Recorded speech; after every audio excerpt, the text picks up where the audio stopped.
From a snowboarder caught in a freak avalanche only to be saved by his inflatable backpack, and a whiteout blizzard in northwestern China that left hundreds of people trapped in their cars, to a crew in Russia shooting artillery at the tallest mountain in Europe, and a lone Englishman watching an avalanche barrel towards him on the Tianshan mountains. Here are the scariest avalanches, blizzards, and snowstorms caught on camera.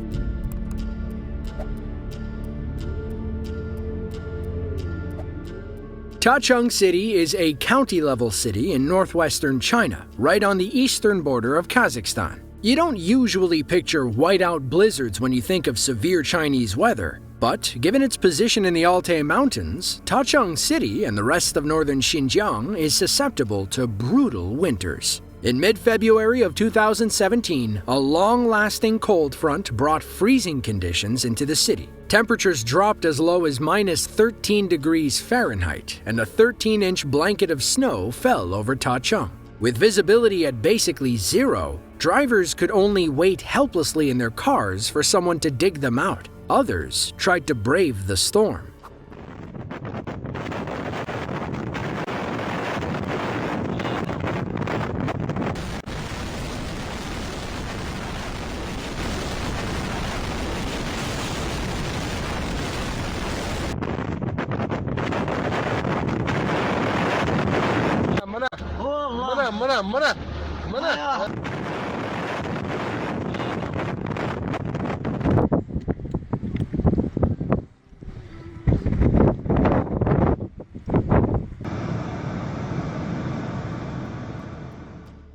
Zero visibility means zero visibility. Like a scene from a horror movie, we see someone emerge through the storm wearing a bright red jacket. Some people tried driving through the snow, and you can hear the wind whipping against their cars. One couple has ice hanging from their faces, while others remain stranded in their vehicles. Night falls on the city when rescue workers finally arrive to free the trapped civilians. The local government in Tacheng City dispatched over 36 vehicles and 400 rescue workers to help dig people out of their cars. As you went further north, the snowfall forced several major highways to close due to slippery conditions.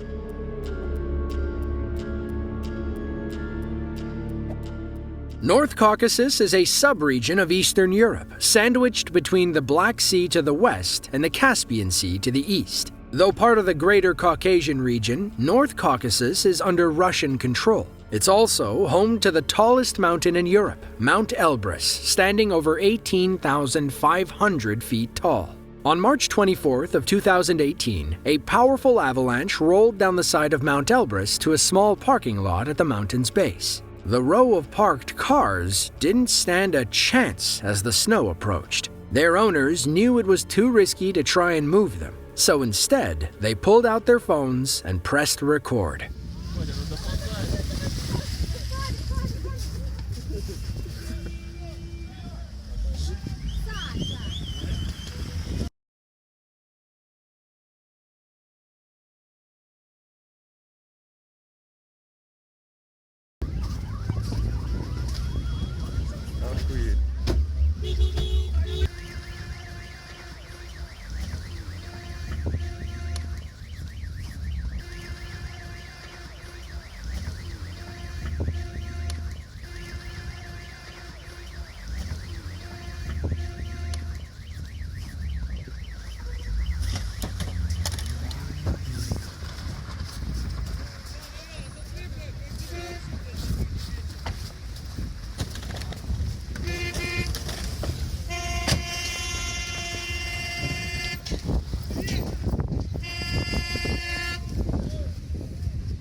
One guy drives away in time, but the rest of the cars are pretty much doomed. The hill in front of the lot is steep, so it takes a bit for the snow to pile up. Once it does, the avalanche begins pushing cars across the lot like Hot Wheels, setting off several alarms. It doesn't look like too many cars suffered severe damage, probably just a few dents and scratches. We want to know who's laying on their horn as if the avalanche is too busy texting at a green light. Whoever owns the white SUV has some serious digging to do. Weather watchers already had their eyes on Mount Elbrus before the avalanche. Reports of orange-tinted snow went viral online as many wondered what caused it. According to Forbes, it was due to sand and dust storms coming off the Sahara and northern Africa. The wind carries those particles north, and they combine with the snow in the clouds before falling to Earth.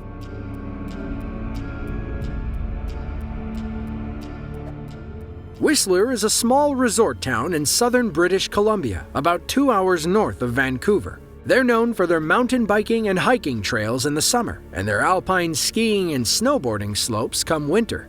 Fun fact, they were home to several events during the 2010 Vancouver Winter Olympics. But if you ask Tom Oye, an Australian native spending his winter in Whistler, he'll tell you that the best slopes are the ones the tourists don't know about. On January 11th of 2017, while taking a warm-up lap on a trail he was very familiar with, the ground gave out beneath him, and Tom got caught in an avalanche. Thankfully, he was wearing his inflatable anti-avalanche backpack.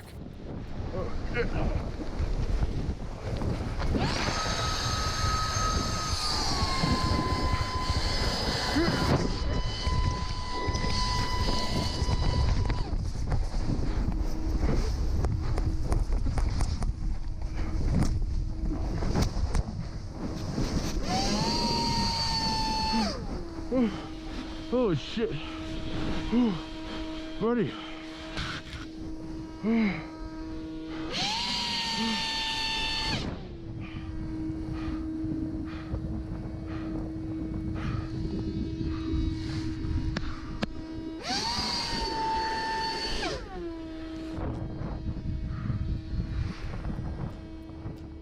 Tom hits the brakes and suddenly sees cracks forming in the snow. He knows this can only mean one thing and pulls the release on his inflatable backpack. Meanwhile, the avalanche falls down the mountain like a crumbling building. Lucky for Tom, he was able to stay on top. Snow blows into his helmet cam, and it sounds like he begins tumbling with the avalanche. But the backpack does its job and keeps Tom above the snow. In his own words, that was a little scary. Tom's friends and family back in Australia had chipped in to buy him the inflatable backpack. It basically blows up like an airbag if you ever get caught in an avalanche, and the air keeps you from sinking in the snow. But they can be a little expensive, about $600 on the low end and $1,300 on the high. Of course, you can't afford to skimp when it comes to life or death.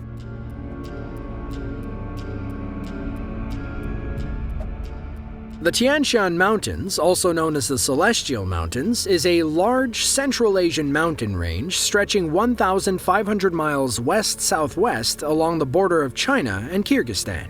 Its highest peak is Genghis Chokusu, which rises over 24,000 feet into the clouds. On July 8th of 2022, 9 Brits and an American tourist were walking the ancient Chinese Silk Road when one of them, Harry Shimon, split off from the group. He had left to get some solo photographs when he heard the sound of deep ice cracking behind him. The next thing he knew, a massive wall of snow was barreling down the valley and headed right for him.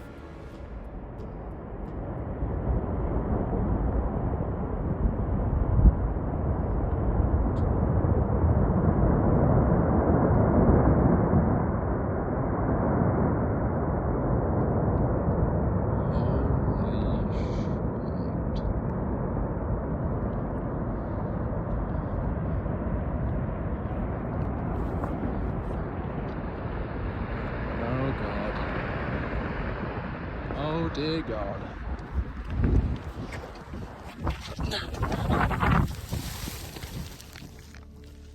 He'll never outrun the avalanche, so he might as well enjoy the moment. The snow crashes into the small hills below and cascades like a massive wave. Harry keeps zooming out. Maybe he's a lot further away than he looks. Nope. From beginning to end, it only takes 30 seconds for all that snow to land on top of him. He ducks for cover behind a rock, hoping the avalanche's momentum doesn't leave him buried. Thankfully, it didn't. Harry responded to people on social media who questioned why he just stood there. He said he had been standing there a few minutes and knew that there was a spot for shelter right next to him. He also knew the group was close by and felt giddy when he finally stood up, only covered in a light dusting of snow. Was it stupid? Yes. Would he do it again? Probably.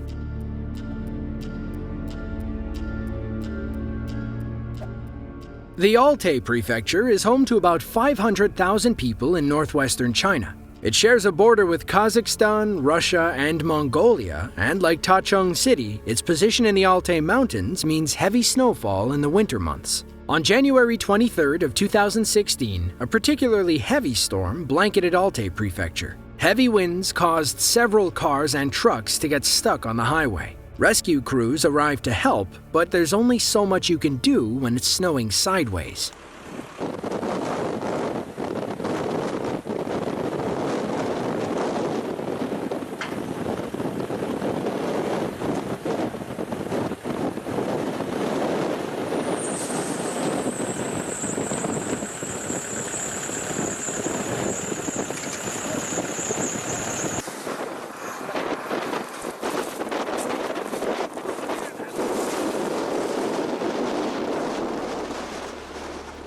The wind is so powerful that it pushes several trucks across the slippery road like toys. The rescue crew splits into two teams. One tries tugging small cars out of the snow, while the other works on freeing the bigger trucks. They dig as fast as they can, but the wind keeps impeding their efforts. It's like taking 2 steps forward and 1.5 steps back. The stuck truck led to a massive traffic jam, worsening the situation. The longer those cars sat in place, the more snow they'd wind up buried under. According to local reports, more than 220 people were stuck in their cars during the storm. About an hour later, those trapped finally drove themselves out of danger.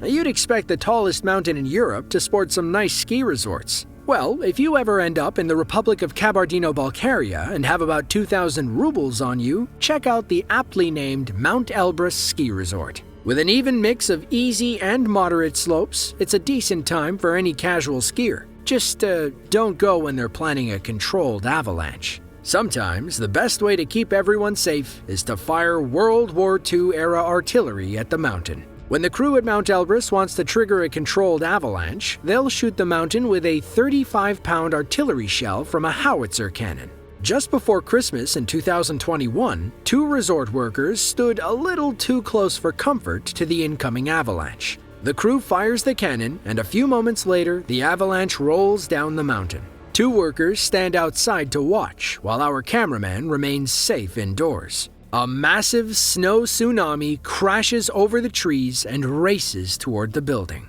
If those 2 guys don't move, they might be in for a world of trouble. The snow eventually comes over the trees and engulfs our 2 spectators. Thankfully, they were okay. Now, shooting howitzer cannons at mountains might sound like the most Russian thing you've ever heard, but it's actually common practice. Crews in North America have been using the same cannons for the past decade. According to Stephen Clark, Avalanche Program Manager for the Utah Department of Transportation, the guns are surplus weapons from the U.S. Army. They don't own the artillery, they simply lease it from the government. Now, other than 35-pound 3-foot shells, Clark's team will use air-detonated explosives or hand-thrown dynamite to trigger avalanches. But shooting the cannon is obviously more fun and safer.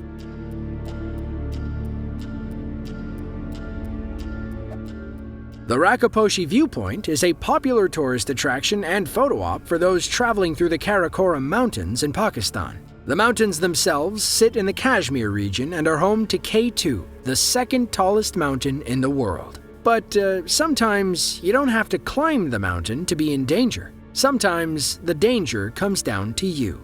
On October 7th of 2017, locals saw a massive wall of snow barreling down the valley and headed straight for their little town. It looked like all the clouds in the sky had gathered between the mountains, and all they could do was watch as it loomed overhead and slowly made its way right for them.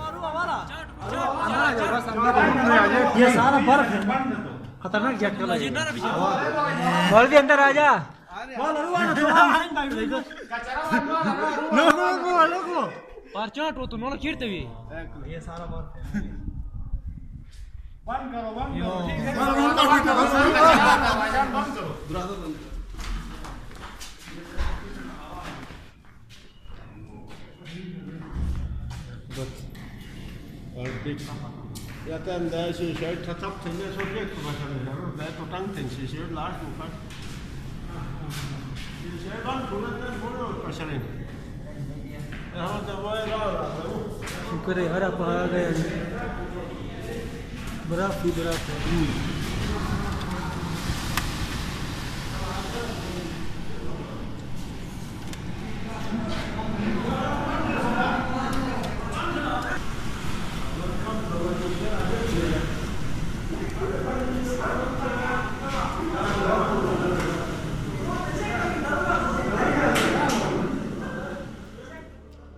The snow cloud eats everything in its path. You can see some local men scrambling to get inside before the snow finally hits them. Our cameraman runs through the building for a better shot, and we watch as the tree outside slowly disappears. As bad as it looks, it seems like the avalanche really was just a giant snow cloud. There's little information about what caused the avalanche or how much snow it ultimately dropped on the village. It looked like everyone was okay, perhaps just in shock. They did watch a giant snow cloud come off the mountain and block out the sun. If you enjoyed this video and want to see another just like it, then be sure to click the link on screen now. As always, thank you all for watching, and we'll catch you in the next one.